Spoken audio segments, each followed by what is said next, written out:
დავეთანხმდით. მოგესალმებით, მეგობრებო, მივესალმებით ჩვენს მაყურებლებს, განსაკუთრებული მოკითხვა მეთხილ ფერმერებს, მივესალმებით ჩვენს დღევანდელ სტუმარს, სტუმრად კი ყავს ბატონი გიორგი ლაკვეხელიანი, მეურნე ადამიანი და ასევე ყველაზე საინტერესო ის არის, რომ ბატონი გიორგი ფლობს რამდენიმე ჰექტარ თხილის ბაღს, რაც ჩვენთვის ყველაზე საინტერესოა. ასევე ბატონი გიორგი ცნობილი ტრენერია მეფუტკრეობის დარგში და ბუნებრივია ასეთი ადამიანის მოსაზრება ჩვენთვის იქნება ძალიან საინტერესო.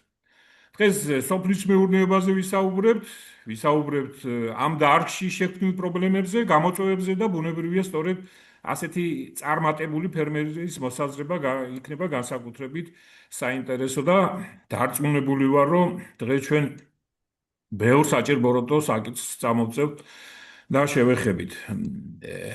ყველაზე კარგად აი ესეთი ადამიანების მოსაზრება, იმიტომ არის საინტერესო, რომ ამ ადამიანებს ყოველდღიური შეხება აქვთ სოფლის მეურნეობასთან და ბუნებრივია ყველაზე კარგად იცნობენ ამ დარგში შექმნილ პრობლემებს. ბატონო გიორგი, მოდი დავიწყოთ, მე ბევრ დროს არ წავიღებ და ძალიან მაინტერესებს თქვენი მოსაზრება, თქვენ ძალიან გამოცდილი ადამიანი ხართ ამ დარგში, როგორც მეფუტკრეობაში, ასევე აი ესე ვთქვათ, ახალი ფეხადგმული ხართ მეთხილეობაში, თუმცა აგრონომიული გამოცდილებაც გაქვთ.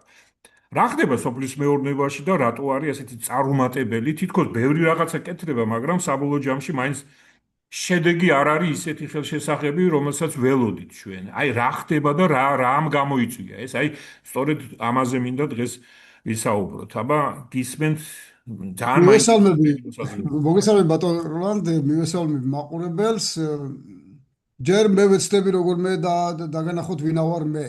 მე ვარ ერთი 1995 წელს სოფელში ჩამოსული სტუდენტობიდან და იმის შემდეგ დაკავებული ვარ სოფლის მეურნეობის სხვადასხვა დარგით და ბოლოს მოვძებნე ჩემთვის ყველაზე საინტერესო თემა ეს იყო მეფუტკრეობა და შესაბამისად იქიდან ვაწვევი სოფლის მეურნეობის ამ საკითხს.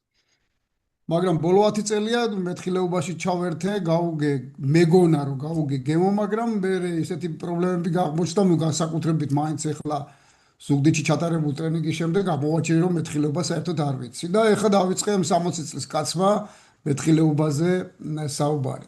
და ვცდილობ ჩემი პატარა წვლილი შევიტანო ამ საქმეში, რაც ვთქვათ ჩვენ ხონის ტერიტორიას ეხება, რასაც ქვია განათლების განაწილება.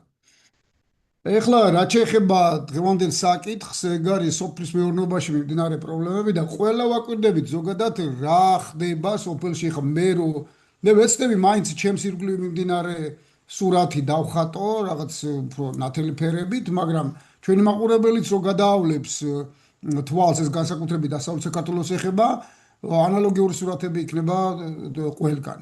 ის რომ სოფელი იცლება და თუ არ არის დაცლილი ჯერ კიდევ ამის დასტურია ის რომ მე ვცხოვრობ 24 ოჯახიან უბანში და აქედან შუქი ინთება 10-ში. და დაახლოებით 4 თვის წინ გარდაიცვალა ქალბატონი, 90 წლის ქალბატონი და მესამარე ვიყავი მე. როდესაც ჩვენთან მიღებული ფორმა იყო ის რომ მესამარედ ახალგაზრდები უნდა ყოფილიყო და აქედან გამომდინარე ჩვენთან დაქირავება არ ხდება ხოლმე. შეიძლება ძალიან ცუდი მაგალითია რაც მე მოვიტანე, მაგრამ რეალურად ეს ასახავს იმას, რომ ჩემი სოფელი პირადად ხონის მუნიციპალიტეტის სოფელი პატარა ჯიხაისი მოხუცდა. ახალგაზრდები ფაქტიურად სულ ყველა წასულია. რეალობა ისეთია, ვერაფერს ვერ იზამ. ყველგან იდენტური პრობლემებია, ყველგან იდენტური პრობლემა. ეხლა რამ გამოიწვია სოფლის დაცლა? მე ვეცდები ეხლა რაღაცნაირად ჩემი გადასახედიდან როგორ ხედავ ამ პრობლემას, რაღაცნაირად გამოვთქვა ეგ. პირველ რიგში ის რომ სოფლის მეურნეობა არ არის ასე ფეხ-ფეხ გადადებული და ყოველწლიურად წირდება მძიმე შრომა, ამას ორი აზრი არ არსებობს. და მძიმე შრომა შედეგს არ იძლევა. არ იძლეოდა აქამდე და როდესაც ახალგაზრდა კაცმა 20, 30, 40 წლამდე ახალგაზრდამ დაინახა რომ ამ მძიმე შრომის შედეგად მას არ შეეძლო თავი ერჩინა, ჩაეცვა, დაეხურა, სტუმრად წასულიყო, შეყვარებული რესტორანში მიეპატიჟებია, მე რომ შეხედა ამან, გამოჩნდა სხვა გზები. მაგალითად გამოჩნდა პოლონეთი, ყველამ კარგად ვიცით, რომ პოლონეთი სავსეა, სავსე იყო ეხა უკრაინის ომამდე. წასულია ხალხი ისრაელში, ამერიკის შეერთებულ შტატებში, მექსიკიდან მიიპარებოდა და ძალიან დიდი ნაწილი გადავიდა თბილისში. ჯერ ვსაუბრობ იმაზე, თუ რა გვაქვს და მე რა მოცემულობაა, დიახ. კი ხო. ბატონო.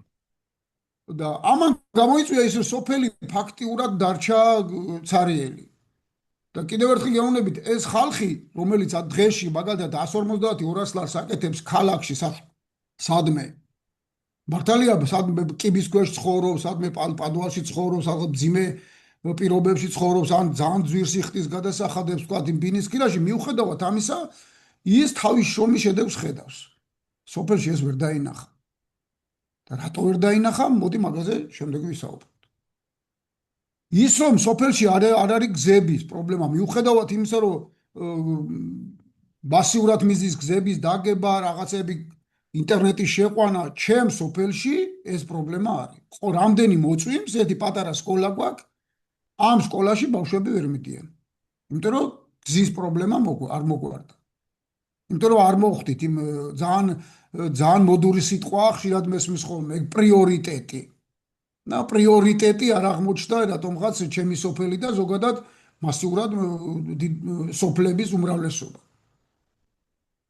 რაც შეეხება ეს კომუნიკაცია, რასაც ხვია, ავტობუსები გამორიცხული ახლა ის ხაზის რა და ავტობუსები ფაქტიურად ბაზართან წვდომა, რაც აუცილებელი არის გლეხისთვის, რომ მან პროდუქცია წაიღოს, ფაქტიურად გაწყვეტილია და განათლება.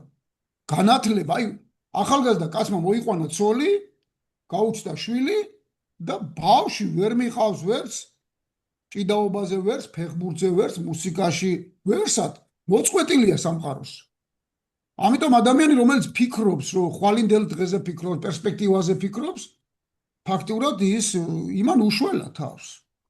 და დავჭით, რაც დავჭით, ეხა ფაქტიურად მე ძალიან ხშირად მახსენდება სიტყვა უშიშროება, უსაფრთხოება, 1000 სიტყვა გვესმის ხოლმე ტელევიზორიდან და ეხა პირადად მე ალბათ თვეში ერთხელ მაინც ხვდები სამინისტროში, სოფლმეურნეობის სამინისტროში შეხვედრებზე და ხშირად მესმის ასეთ სიტყვა უსაფრთხოება და უსაფრთხოება. ამ დროს ძალიან ცნობილი სიტყვა არის სასურსათო უსაფრთხოება. სასურსათო უსაფრთხოება იმას არ ნიშნავს, რომ შემოვიდა საწამლავი, რაც ავსეა ეხა მაღაზიები, რომლებიც თანდათან ჩდება. ამას არ ნიშნავს. სასურსათო უსაფრთხოება ბატონ ლონად აყურებლების აყურებთ ვამბობ, სასურსათო უსაფრთხოება არის ის, რაც თქვენ გახსოვთ 90-იან წლებში. ცარიელი მაღაზიები. და ახლა, როდესაც სამსოფლიო მოჭიმულია, აი მომშვილდულია, ახლა სასურსათო უსაფრთხოებაზე, როდესაც ადამიანი არ იფიქრებს, განსაკუთრებით ხელისუფალი და ბეტონის და მზელავად წაიყვანს ქალაქში სოფლის მუშახელს და დამერწმუნედ ეგ არ არის მარტო ამათი ბრალი, მე რაც ჩამოგითვალეთ ამას ადამიანი საბჭოთა კავშირიდან, საბჭოთა პერიოდიდან გამოსული ადამიანი ამას ვერ მოაგვარებდა, ვერც გზებს დააგებდა, ვერც ინტერნეტში მოიყვანდა და ვერც განათებას მოაგვარებდა და ვერც ეს უნდა გააკეთოს სახელმწიფომ, ხო? კი ბატონო. კომუნისტების დროს სახელმწიფოსთვის ადამიანები იყვნენ ჩვეულებრივი სახელმწიფოს ნაწილი და საზარბაზნე ხორცი და ანუ ხეშად ვიტყვი. მაგრამ დემოკრატიულ საზოგადოებაში სახელმწიფომ უნდა იზრუნოს თქვა თავისი მოქალაქის კეთილმოწყობაზე, განათლებაზე, სამედიცინო მოსახურებაზე. ფაქტიურად ამის გარეშე დატოვეს სოფელი. და მივიღეთ ჩვენ ის, რომ 90-იან წლებში ოსეთში და აფხაზეთში დაწყებული ომმა მოგცა ის, რომ მამაჩემის გასვენებაზე პური და ბრინჯი არ იყო. ჭადი და ლობიოთი გავასვენეთ ჩემი მამა.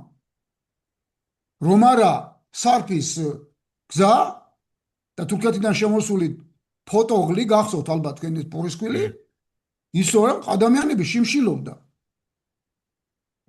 პურის რიგში დილიდან საღამომდე იდგა ხალხი, ერთი ცალი მატლიანი პური რო შეხვედრდა მატლიანი პურისკვილიდან გაეროს დახმარების პროგრამით შემოსული პურისკვილიდან დამცხვარი პური რო შეხვედრდა.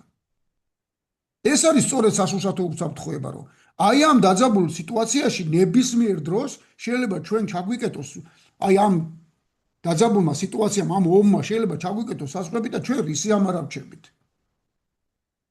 საკვები ფაქტურად უნდა მოიპოვოს გლეხმა, ფერმერმა, ხო? და მე უბრალოდ მაგალითი მინდა მოგიტანოთ ამერიკის შეერთებულ შტატებში 300 მილიონ კაცს კვებავს 40 მილიონი ფერმერი. 40 მილიონი ფერმერი. ერთი თუ ანგარიშია ვინმეს რამდენი ფერმერია საქართველოში და ფერმერები ვინ არიან? ის ადამიანები, რომლებიც იყვნენ გლეხები, მათ დააგროვეს კაპიტალი, შეიძინეს ტექნიკა და თანდათან განავითარეს მეურნეობა, აი ჩვენებურად რო ვთქვათ კულაკები, რომელიც თავის დროზე საგინებელი და ეს პროცესი, აი ვაფშე გაწყვეტინეთ ბატონ გიორგი. აი ადრე არსებული ეს გლეხის ფორმირება ფერმერად მოხდა, ეს ეტაპი გაიარა გლეხმა? სამწუხაროდ ეს ეტაპი ვერ გავიარეთ და რატო? ყველა განვითარებულ ქვეყანაში სოფლის მეურნეობა არის სუბსიდირებული. სადაზღვევო კომპანიები რომ მუშაობენ, ეგ სხვა საქმეა, რომ ის მოსავალს არ ზღვევენ და თელი ამბავია, მაგრამ ისო ფერმერად ჩამოყალიბდეს, ამას ჭირდება სუბსიდირება. ამის მაგალითი არის თურქეთი, აგერ. თურქეთი 30 წლის წინ მახსოვს, აქედან გადატანილი ნამგალით და ჩაქუჩი და უროს დანახვაზე უხაროდათ ავტობუსები რო შევიდოდა აქედან, ხო? უხაროდა და ეხლა ხედავთ რომ იქ სხვა სიტუაციაა.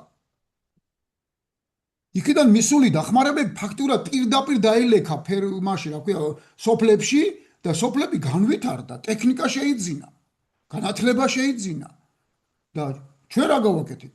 ჩვენ ფაქტურად სოფლიდან ამოვიღეთ, ეგ სისტემური შეცდომები მოხდა ფაქტურად ბატონ როლანდ, ისო გლეხებს ეხმარებოდა სახელმწიფო გლეხებს, უკვე თავიდან ვერც შევარდნაძის დროსაც იყო რაღაც პატარა დახმარებები, მე მიშას დროსაც იყო, ეხლა ხო არის და არის, მაგრამ ეს დახმარებები არის როგორი სტაბილიზება მჩება. თითქოს არჩევნებზე ჭირდებათ ხოლმე ეგ ხმები და აი ეხლა გამოაგორებენ ამ 2500 ტრაქტორს, მე ეს ორი ხელისუფალი ერთმანეთს ეჭიდავებოდა, არა ჩემია, აი ნათელი მაგალითია მაგისი. მე არჩევნებზე გამოაგორებდნენ, მიაწებებდნენ ზედ საარჩევნო იმას მასალას, მე ხვნათესვა წავიდა და ბოლოს მივედით ისო ყოველივე ამას არ მოყვა შედეგი. მე მაგალითს გეტყვით ხალხო, 5 ოპერატორი იყო ჩემი სოფელი, ორი სოფელია ჩვენთან, ხო? 5 ოპერატორი, ტრაქტორისტი რო ვთქვათ. და ხვნათესვის პროგრამა როგორც კი დამთავრდა, ეს ტრაქტორები ახვიეს, კარგად მოვლილი ტრაქტორები იყო, ბიჭები უვლიდე როგორც საკუთარი ისე და გაქრა ეს ტრაქტორები. ნუ უმეტესობა წავიდა აღმოსავლეთ საქართველოში. ეს ბიჭები ჩამოყალიბებული მექანიზატორები ფაქტურად დატოვეს უმუშევარი. 120,000 ევროიანი ჯონდირი გაიყიდა 25,000 ლარად. და ამ ტრაქტორისტმა კი არ იყიდა და ვერ იყიდა, თუ არ შეასყიდეს, თუ რა, ეგ მეორე თემაა. ეს 5 კაცი ხო დარჩა მშიერი. ეს ხალხი ამუშავებდა 2-3 სოფლის მიწებს. აი თქვენ წარმოიდგინეთ რასთან მივედი. გაუქმდა ეს სერვის ცენტრები, ფაქტურად დარჩა ისევ ამორტიზებული ტრაქტორების ამარა და უფრო მეტ დავამძიმებ კიდე. ერთ-ერთი საფინანსო ორგანიზაცია დგება ხოლმე ყოველ გაზაფხულზე სოფლის ცენტრში და გამოაქვს მცირე ტექნიკა, საერცხი მანქანები, ტელევიზორები, მოტობლოკები, რაღაცები და ცათიბელები. და ჩემი უბანში ახალგაზრდა ბიჭებმა, 25 წლის ბიჭებმა წავიდნენ და გამოიტანეს ეს მოტობლოკი, 1500 ლარიანი მოტობლოკი და საერთოდ ჯამში სესხი რო დაფარეს 3000 ლარის გადახდა მოუწიათ და როგორც კი დაამთავრეს ეს გადახდა, ეს ტრაქტორი გადასაგდები იყო. იმიტომ რომ ამან ვერ ქნა ის მართალია მცირემიწიანია ჩვენი სოფელი და ვთქვათ დამსხვილებაზე ხო ლაპარაკ, მე მაგალითად დავსხვილდი მაგალითად. შევძელი მაგის რომ სესხი გამოვიტანე და დავფარე და 12 ჰექტარამდე მიწას თავი მოუყარე, მაგრამ ამ მოტობლოკით ამ ხალხმა ეს ვერ შეძლო. და რო შეხედა რომ ვერ ირჩინა თავი, ის ტრაქტორები, რომელიც 2500 ერთეული იყო, როგორც ვიცი ჩვენ, მთელ საქართველოში შეძლო, თითო ტრაქტორი ყიდულობდა მინიმუმ 100 ჩინურ 4 ბორბლიან ტრაქტორს, ხინტაი ეგრეთ წოდებულს, 19 ცხენძალიან და 22 ცხენძალიანს. ეს რომ საჩუქრად დაერიგებიათ პირველი ნაბიჯი გადადგმული იქნებოდა იმით რომ ადამიანი დოულად შექმნიდა მაგრამ აქ წარმოდიოდა მეორე პრობლემა წამოვიდა ის რომ ყველა უცხოური კომპანიები აი თურქული მაგალითად რუსული ყველა მუშაობდა იმ პერიოდში დემპინგზე ეგ არის დაბალი ფასი აი ჩაი როგორც მოკვდა ხო გახსოვთ ალბათ ჩაი 10 თეთრად რო ამუშავებდნენ ჩაი ფაქტურად მაგან დაანგრია ჩაის მეწვერობა კარგად მახსოვს ის მარტინ ბაუერი და თელი მათი პერიოდი იმიტომ მე პირადად გქონდა 10 გექტარი ჩაი იჯარით დემპინგზე მუშაობს ფაქტიურად ეხლა ხორბალს შეიქმნა ეგ მოусმინე გუში წინ ხორბლის მწარმოებელთა ასოციაციის ხელმძღვანელს გული გასკდა ფაქტიურად შემოდის იაფასიანი ხორბალი ჩვენი ხორბალი ფაქტიურად გაუყიდავირჩება მომავალ წელს კიდევ რა დათესავს თუ არა ესე იგი რასთან მივდივართ რომ სისტემური მიდგომა არასწორი შევწირეთ არჩევნებს ის 2500 ტრაქტორის ღირებულება ვინ იყიდა ეგ თავარი არ არის და გლეხი მაინც ტექნიკის გარეშე დარჩა 300-400 მილიონ ლარს ხარჯავდით მარტო დახვნაზე და ჭირდებოდა თუ არა დახვნა იმ სოფელს არავინ არ კითხულობდა გახსოვთ ეგ მე მაგალითებს გეუბნებით რომელმაც სინამდვილეში ეგ დაანგრია სოფლის მეურნეობა განსაკუთრებით დასავლეთ საქართველოში განსაკუთრებით გავერა წყლის სარწყავი სისტემების რეაბილიტაცია დაიწყო და დამბები გააკეთეს იმ ადგილზე სადაც ყანა არ არსებობს კაცივე არქეოლოგიურ გათხრები რომ ჩაატარო შეიძლება აღმოაჩინოს იქ დროს სიმინდი ითესებოდა კომბოსტო ირგვებოდა ამიდორი ირგვებოდა და წარმოიდგინეთ თქვენ რასა ესე იგი ეს ამას ჩვენს არ მივყავართ იმას რომ სოფლის მეურნეობა არ არის ეკონომიკის ნაწილი ცალკე დგას ვაფშე ცალკე სამყაროა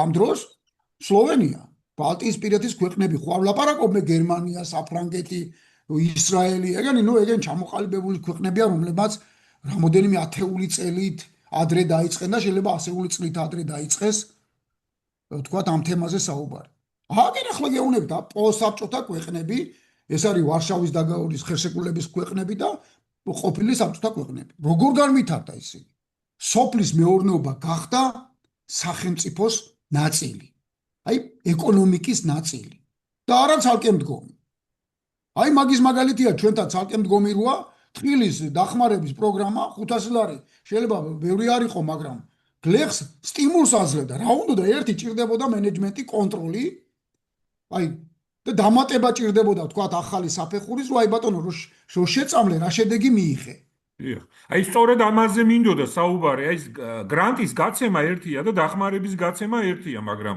აქამდე რა მოდელიც მუშაობდა გაცემდნენ ამ თანხას და არავინ არ კითხულობდა შედეგს ხო და ეხლა ამას რო გასცემს სახელმწიფო აი ბოლოს სეზონის ბოლოს უნდა მოსთხოვოს იმ ფერმერს რა შედეგი დადო რა შედეგი მიიღო თუ არ იქნა შედეგი აი მომავალ წელს ეს ფერმერი უნდა ამოირიცხოს და ვინც დადებს შედეგს სწორედ იმას უნდა გაუგზელდეს დახმარება რა თქმა უნდა აი ეს არის ბატონო როლანდ ბატონო ეგ არის სწორედ ზემოდან ქვემოთ წამოსული პროგრამები ზემოდან ქვემოთ წამოსული პროგრამები იმიტომ რომ ვიღაცა ზის კაბინეტში მან გადაწყვიტა რომ მართლა მაცდური რიცხვია რა ახლა მეფუტკრეობაში 2 მილიონი ლარი ჩავდები შარშან და როდესაც ჩვენ გავმართეთ მერე პოლემიკა აღმოვაჩინეთ რომ ამ 2 მილიონ ლარს ისინი ვერ გახარჯავდნენ ჩემი ჩაწერილი ვიდეო დევს YouTube არხზე ქუთაისის სამრეწველო სავაჭრო პალატაში შევიკრიბეთ მეფუტკრეები და ვთქვით რომ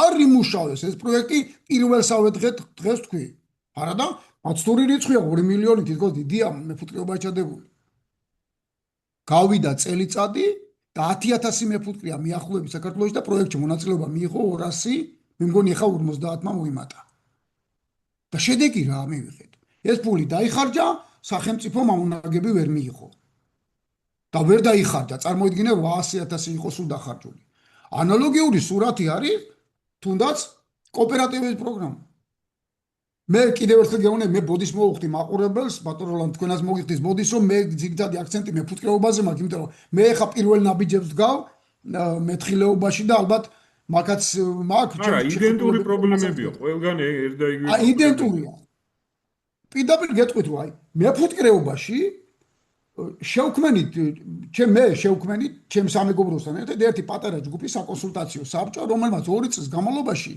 დავიწყეთ რისი ძებნა, იცი? რატო არის მეფუტკრეობა ასე გერი ბავშვით? ცალკე რატო დგას? რატოა ყურადღების ქვეშ რო არ არის? რატოა სახელმწიფო რო არ აქვს? მე აღმოვაჩინეთ, რომ მარტო მეფუტკრეობა კი არა. ყველაფერი ასეა. გარდა მეღვინეობა, ეხა მეღვინეობის სააგენტოა და ეხა შეიქმნა როგორც ვიცი მევენახეობის სააგენტო. არ იყო ის სიტუაცია და ეხა მევენახეობის სააგენტო. აგრარულ კომიტეტში გავამართეთ 4 შეხვედრა, მხოლოდ ერთი კითხვით დაგველაპარაკეთ, შევმუშაოთ გეგმა. იმიტომ რომ თქვენ რო გამოყავით ეხა ეს 500 ლარი 1 გექტარზე ტყილის დამუშავებისთვის, რომელი გეგმის რა ნაწილია? სტრატეგია ქვია ამას, ხო?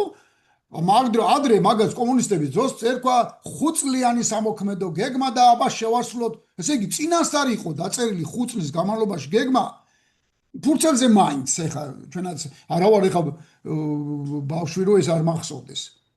და ჩვენ ფურცელზეც არ გვაქვს დაწერილი, რომ ჩვენ რო გამოვყავით ეხა მეთხილეობისთვის 90000 მეთხილისთვის 500 ლარი გექტარზე გადაანგარიშებით თანხა, ეს რისი ნაწილია? რაღაცა დიდი სტრატეგიის ნაწილია? არ აღმოჩნდა ეს სტრატეგიის ნაწილი. ხო, რაღაც შეგაწყვეტინებთ, თქვენ წეგან ახსენეთ, რომ აგრარულ კომიტეტში რაღაც შეხვედრა გქონდათ. და მიშდება ესეთი კითხვა, მან აი ამ კომიტეტებში და ზოგადად პარლამენტში აგრონომიული განათლებით არის ვინმე? აგაშე ნახმერთ, მე მაგ თემა მოვიტოვე ბოლოსთვის და უფრო მეც გეტყვი, შენი ჭირმე. მე ხა დიპლომში, ხა 150 კაცის დიპლომში ნახდათ არ ჩამიხედია, მაგრამ მე ერთი რამე შევამჩნიე. უკანაზე რა ჩვენ სახელმწიფო მშენებლობა დავიწყეთ, რაც ნუ ეგ არის ალბათ 90-იანი წლების შემდეგ, ზვიადის შემდეგ, ხო? თუ ყოფილა პარტია, რომელსაც ყოლოდა პარლამენტში თავისი წარმომადგენელი, ან პარლამენტარი, რომელიც იცავდა სოფლის მეურნეობის და გლეხების და ფერმერების ინტერესებს. დღეს განსაკუთრებით. დღეს პარლამენტის სავსე არის ექსპორტიორებით, ვისაც შემოაკ, კიდევ ერთხელ გეუბნებით, მშენებლები, რომელთა ინტერესებში ადგილობრივი წარმოების პროდუქცია დამერწმუნეთ რა, არ არის რა. და მე რა აღმოვაჩინე 4 შეხვედრაზე, იცით სამინისტროში, იმაში პარლამენტში, აღმოვაჩინე რომ იმათ არანაირი ინფორმაცია არ აქვთ. ნუ რა ხდება? ალბათ ინტერესიც არ არის მათი რომ ეგ რაღაცები. მე უფრო მეტიც იქ უთხარი რომ ხალხო თქვენ რო დადიხართ რაიონებში შეხვედრებზე, მოდი რა. მოთხოვეთ ვინ ახარ. უმრავლესობა იქ ხდებათ მერიის და გამგეობის და გუბერნიის თანამშრომლები. იქ თქვენამდე ხმა ვერ მოდის. ნუ არ შესაბამისად არ იმუშავა ამან, იმიტომ რომ მე პროვოკატორი ვარ. ნუ ეხლა ეგ ასე ხდება ხოლმე. და ბოლოს მივახციეთ იმას, რომ სამინისტროსთან ახალგაზრდები მოვიდნენ სამინისტროს მოადგილებად, ეს ავალიანი და დოლიძე, და მათთან გავჭერით კომუნიკაცია და მხოლოდ ერთი მოთხოვნით, გაგეხიმებათ. ეხლა მაყურებლებისთვის ეს ეხლა მართლა სასაცილო იქნება. მაგრამ ნუ ეგრე ახლა სხვა არაფერმა რო არ გამოვიდა. მოდი შევქმნათ საკონსულტაციო საბჭო, სადაც გვექნება პირდაპირი კავშირი, თქვა კონკრეტულ მეფუტკრეობასთან, თქვა მეფუტკრეებთან, იქედან წამოსული იდეებს დავამუშავებ და სამინისტროს გადავცემთ როგორც სარეკომენდაციო წერილი, როგორ შეიძლება აი ამ პიროვნების დაყენებული საკითხის მოგვარება. ამას დაჭირდა წელწადზე მეტი. და სამინისტრო მე ხა გამოაცხადა არა მარტო მეფუტკრეობაზე, არამედ საქართველოში არსებული ყველა დარგის საკონსულტაციო საბჭოების შექმნაზე. კიდევ ერთხელ გეუბნები. სხვა გზა, რომ ჩვენ აი ეს კედელი გავანგრიოთ, არ არსებობს. არ არსებობს. სულსაც ეროვნულ სააგენტოში რა პრობლემებია? ვეტერინარია არ არის, ხალხო. ვეტერინარია რა გვყავს. როდესაც ნუ ეხა მეთხილეებისთვის შეიძლება ხა ჩვენი ძირითადი მაყურებელი ალბათ მეთხილია, მაგრამ ალბათ ანალოგიურ სიტუაცია აგრონომების თვალსაზრისით, იმიტომ რომ ბევრი აგრონომი, მაგრამ სინამდვილეში სპეციალისტი არავინ არ არის, ვინაც კარგად იცის ერთი საქმე. ამერიკელებს დავცინოდით, ამერიკელებს ნატურის გამოცვლა არ იციან. სამაგეროდ იმან ის თემა იცის, რასაც იმან ხელი მოკიდა ახალგაზრდობით. ვიდან უმაღლეს დონეზე იცის. ჩვენ ყველაფერი ვიცით, მაგრამ ნამდვილად ჯამში არ აღმოჩნდა არაფერი. არ ყავს აგრონომები შესაბამისად. პირადად მე ძალიან გზნობ ამას ხონის სინამდვილეში, რომ აგრონომები არ აქვს. გზნობ ამას მე. То მე არ ვიცი, თხილი არ ვიცი, ნიადაგი არ ვიცი, pH-ი რას ნიშნავს, განეიტრალება რას ნიშნავს, არ ვიცი რას იწვევს კალიუმი და ფოსფორი. ანალოგიური სიტუაცია მეფუტკრეობაში. ვეტერინარი არ აქვს. მეფუტკრე ვეტერინარი და როდესაც ის სამეგრელოში დაფიქსირდა სოფლიოში აღიარებული მავნებელი ტროპლელაპსოზი დაფიქსირდა, ხო? каранტინი ვერ გამოაცხადა სურსათზე რომ სააკეთოს ვეტერინარიის დეპარტამენტმა. რატო? არ აქვს სპეციალისტი. ძროხებს ვეტერინარი დაждებს და სურსათის თანამშრომელია. იმა ფუტკართან ვერ მივიდა და ვერც გამამტყუნე. ერთადერთი დასკვნა რისი გაკეთება შეგვიძლია ეს არის რომ აი სახელმწიფოსთვის პრიორიტეტი არ არის სოფლის მეურნეობა. ეს რაღაც აპრობირებული ის არის ყბადაღებული თემაა რომ აი რამდენია სოფლის მეურნეობის წილი შიდა პროდუქტი და რაღაც ესეთი ეს ლიბერალური მიდგომა რასაც ვისმენთ ხოლმე ტელევიზიით რომ რაც ნაკლები იქნება სოფლის მეურნეობის წილი მით უფრო განვითარებულია ქვეყანა მაგრამ ეს ასე ხო არ არის ნუ ეს ბენდუკიძის თეორია იყო ის არ უნდა ვაწარმოოდე ეხლა კარგად გვახსოვს ჩვენ ეგ და მაგრამ გამოიწვია ის რომ ბენდუკიძე არ ელოდებოდა ამ სოფლიო დაპირისპირებას და ის რომ ეხლა რუსეთმა რაღაცების გატანა აკრძალა საკუთარი სახელმწიფოდან და ეხლა კიდო შეიძლება ეგ კრიზისი მთელ სოფლიოს გადაიდოს იმიტომ დღეს და ხვალ ამერიკა და ირანთან რა სიტუაცია ეგ ხო ერთმანეთზე გადაბმულია იმიტომ რომ სოფლიო ეკონომიკა ასეა და ახლა მე არა ვარ ეხლა ძალიან შორს პოლიტიკიდან შეიძლება მაგრამ კიდეს რო ვიყო შორს მე ვეცდები რომ მაინც ვთქვა იმიტომ რომ არ შეიძლება ყოველთვის ვიძახით რომ არაა პოლიტიკა ჩემი საქმე პოლიტიკა ჩემი საქმე რო არ არის შენი საქმე ბატონო გიორგი კიდევ ერთი ჩაგეჭრებით ეხლა ერთი მინდა სოფლის განვითარება ზოგადად პირდაპირ კავშირშია ქვეყნის რეგიონულ მოწყობასთან თუ სოფელი არ განვითარდა რეგიონი არ განვითარდება და ამიტომ აი ეს საკითხიც უნდა დაისვას რას ნიშნავს რეგიონის განვითარება ეს პირდაპირ მიბმულია სოფლის განვითარებასთან, ხო? ესეთი. მოდი ერთ-ერთი სტატისტიკა ეხლა რაც მოვიძიე არის ესეთი, რომ ქვეყანაში რაც შიდა ეროვნული პროდუქტი იწარმოება, ამის 60% იწარმოება თბილისში. ამის გარდა ეხლა ჩვენ რო თბილისის გარშემო ვიმოგზაუროთ და ამ თბილისში წარმოებულ პროდუქციას მივამატოთ რუსთავის და მცხეთის აი თბილისის ირგვლივ. გამოდის რომ 70% აი თბილისის ირგვლივ და თბილისში იწარმოება. დანარჩენი რეგიონი არის აი არ ვიცი, აბა რა უნდა ეწოდოს ამას. ბატონო და მოდი ეხლა მე შეგახსენებთ ერთ მომენტს. აგვისტოს ომი გახსოვთ? როგორც კი რუსის ჯარმა ცენტრალური ეს ავტობანი გადაკეტა, მაშინ შეიქმნა რეალურად საფრთხე, რომ ეს ორი კვირა გაგრძელებულიყო თბილისი დაიმშეოდა. გახსოვთ ეგ ალბათ თქვენ. რა თქმა უნდა. ესე იგი ეს თავკომბალა, რომელიც აი ამ სისტემური შეცდომების გამო შეიქმნა, ეს თავკომბალა ყველა გაიქცა იქ, იმიტომ რომ ნუ არაა გარანტირებული ცხოვრება სოფელში ადამიანს და წავიდა საცხოვრებლად იქ, სადაც შეიძლება ამ ნორმალურად ადამიანურად იცხოვრო. მან თუ არა მისმა შუნა მაიც, ხო?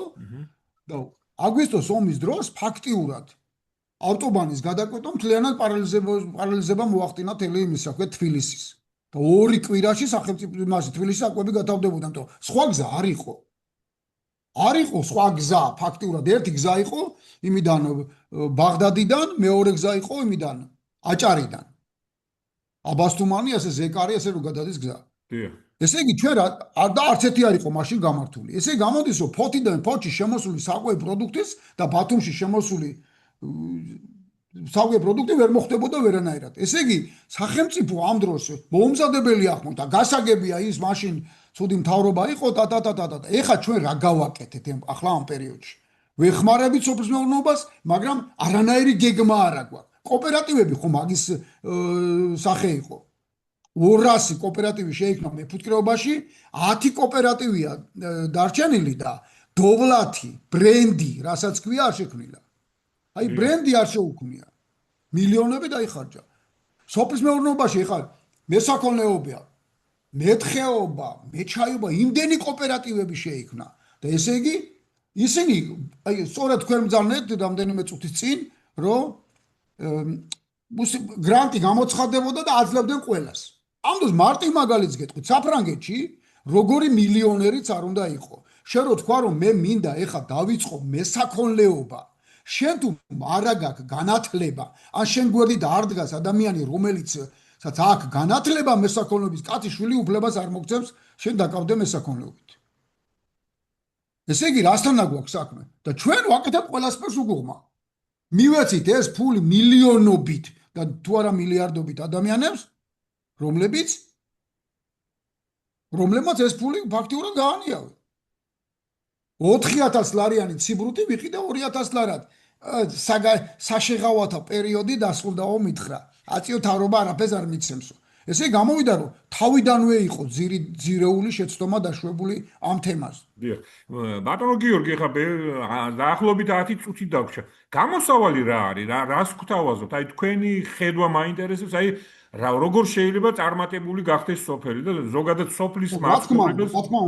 რა თქმა უნდა, მე და ჩემმა ჯგუფმა გავაკეთეთ სამწლიანი სამოქმედო გეგმა ეს მეფუტკრეობაში და ალბათ ეგ სხვა დარგებსაც ეგ შეეხება, რომელიც ჩვენ სამინისტროს გადაუგზავნეთ, ძალიან მე პირდაპირ გეუბნებით ხალხო ამ საკონსულტაციო საბჭოების უყურადღებო დატოვებას არ გირჩევთ. ჩვენ გვაქვს შანსი ეხლა რომ სოფლის მეურნეობაში დაკავებულ ადამიანებს გვაქვს შანსი, რომ იქ რაღაცა ცვლილებები შევიტანოთ, რაღაცა გამართულად უთხრათ ჩვენი სიტყვა იქ იმ ხალხს, ვისაც გადაწყვეტილების მიღება შეუძლია. ეგ შანსი არ უნდა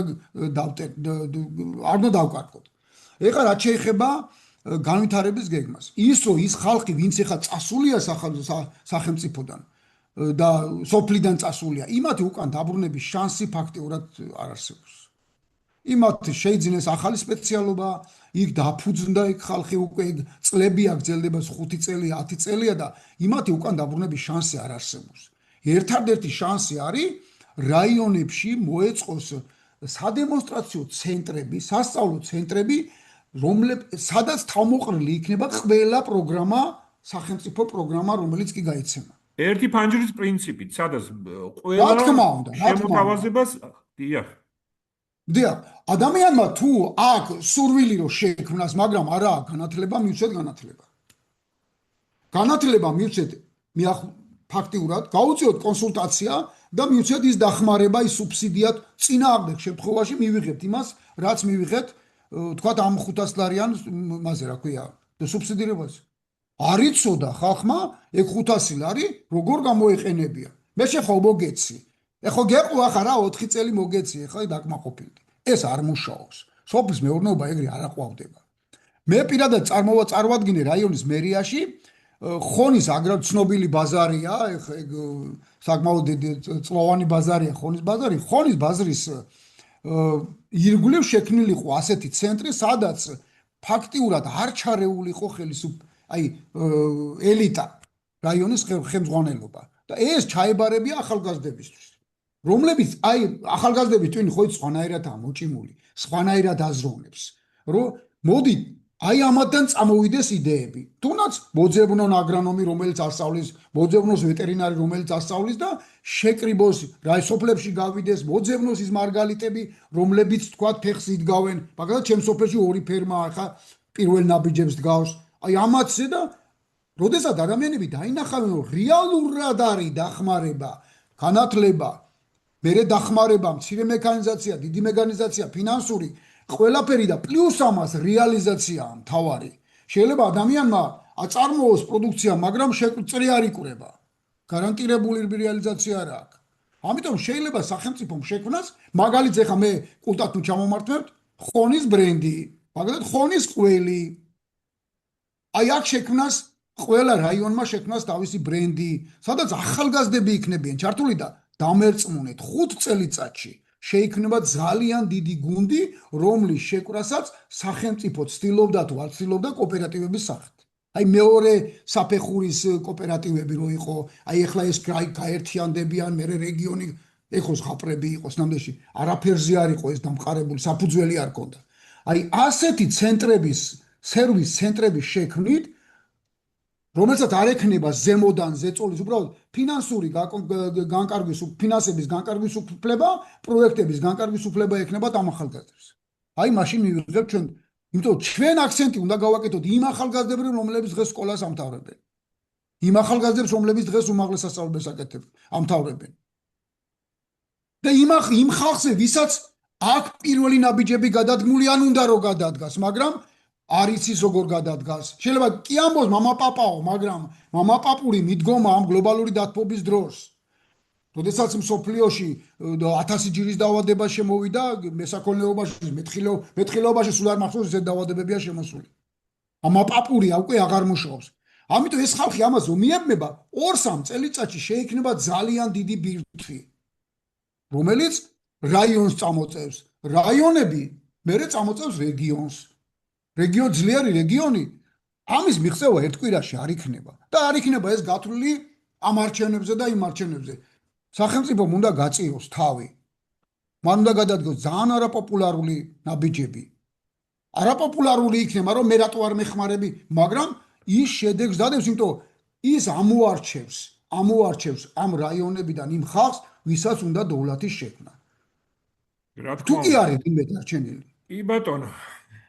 ძალიან სასიამოვნო მოსასმენია, როცა აი თქვენისთანა გამოსტილი ადამიანი აი პრობლემებს აი თქვენ გაქვთ აი ზედაპირულად არ უყურებთ, აი სიღრმეებში ხართ, აი ამაში ყველაფერში აი ისე უყურებთ, აი სინამდვილეში როგორც არის. აი ბევრისგან მსმენია, აი ესე გავაკეთოთ ისიც, მაგრამ აი თქვენ რო აი გესმით რანაირად კეთდება საქმე, ამიტომ არ თქვენი ინტერვიუ ძალიან საინტერესო და მე მგონია რომ ჩვენი მაყურებლები ყოფილი იქნებიან.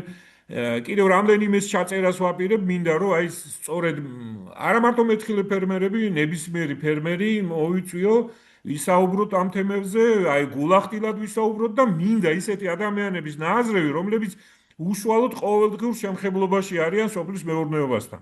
და არ მინდა ის ადამიანები, აი ყოველდღიურობა, მაგრამ ყველა ნაციონალური ტელევიზიით გვოძღვრავენ, იქიდან გვითითებენ და ეს არის მათი კაბინეტიდან დანახული სოფლის მეურნეობა, რაც შედეგს არ იძლევა. დიდი მადლობა ბატონო გიორგი, მიხარია რომ დაგვითმეთ დრო.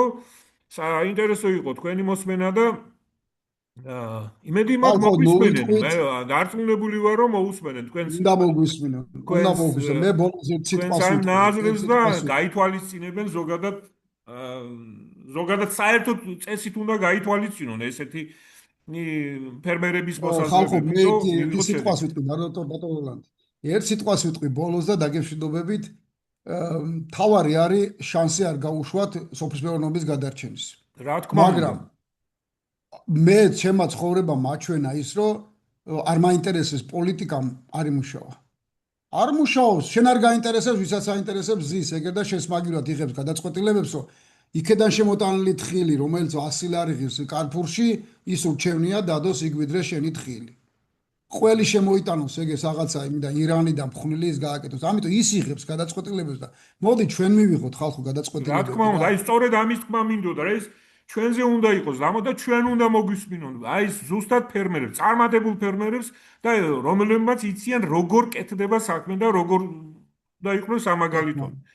დიდი მადლობა ბატონო გიორგი. დიდი მადლობა თქვენ, დიდი მადლობა წარმატებებს უსურვებ ყველა და კიდევ შევხვდებით ერთმანეთს, კიდევ რამდენიმე ინტერვიუს ჩაწერა მინდა და ერთ-ერთი ალბათ თქვენც იქნებით, მინდა რომ აი ეს შემაჯამებელი ის გავაკეთოთ. დიდი მადლობა, წარმატებებს გისურვებთ. არ გაძანდებოდეთ. წარმატებები თქვენც.